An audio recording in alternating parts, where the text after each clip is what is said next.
रमजान के महीने में चलता है इफ्तारी तोप। रमजान के महीने में क्यों होता है तोप का धमाका? सदियों से चली आ रही क्या है ये परंपरा?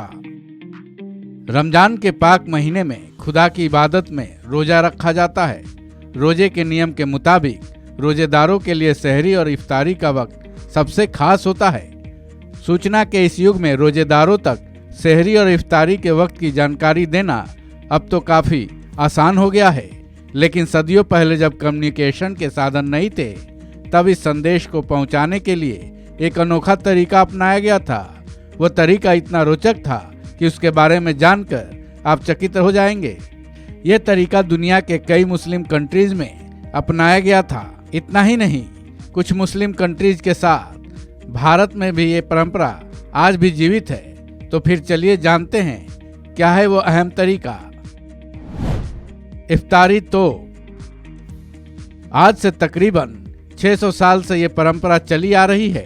चूंकि इस वक्त अपनी सूचना पहुंचाने का एक ही जरिया था, वो ये था कि खुद सामने वाले के पास पहुंचे।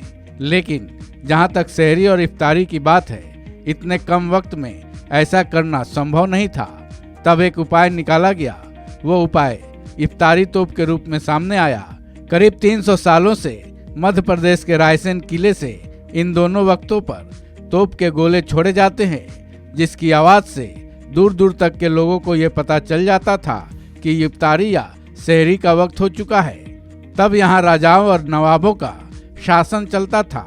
तभी से इस परंपरा की शुरुआत की गई थी। तब से लेकर आज तक रायसेन के किले से आज भी ये परंपरा निभाई जाती है।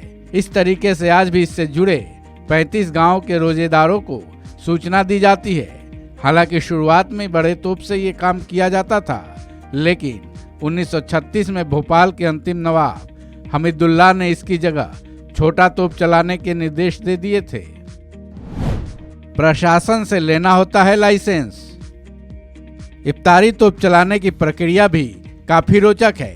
इसके लिए रायसेन जिला प्रशासन से 1 महीने का लाइसेंस लेना होता है। तोप चलाने से आधे घंटे पहले तैयारी करनी होती है। रमजान महीने के पहले और बाद में ये तोप सरकारी गोदाम में रखा जाता है। इफ्तारी तोप चलाने का सिग्नल मरकाज वाली मस्जिद से मिलता है, जिसके बाद तोप चलाई जाती है। सहरी के वक्त इफ्तारी तोप को चलाने के लिए सुबह 3:30 बजे किले की पहाड़ी पर चढ़ना पड़ता है। वहीं शाम की इफ्तारी के लिए एक बार फिर इस किले की पहाड़ी पर रोजेदार चढ़ते हैं। फिर सहरी या इफ्तारी का वक्त हो जाने के बाद इसके बारूद में आग लगा देते हैं, जिससे जोर का धमाका होता है। एक अनुमान के मुताबिक पूरे महीने तोप दागने में करीब 70,000 रुपए का खर्च आता है। यूएई और लीबिया में भी है परंपरा। ये परंपरा लीबिया और यूएई से भी जुड़ी है। लीबिया में तो ये परंपरा 600 सालों से चली आ रही थी, लेकिन 1970 में गद्दाफी ने इस परंपरा को रोक दिया था। लेकिन इस रमजान के महीने में इस परंपरा को एक बार फिर जिंदा कर दिया गया है, क्योंकि पहले रमजान के दिन इफ्तारी तोप चलाकर रोजा खोले जाने का ऐलान किया गया। ये परंपरा यूएई से भी जुड़ा है। यहाँ भी कई सालों से ये परंपरा चली आ रही है।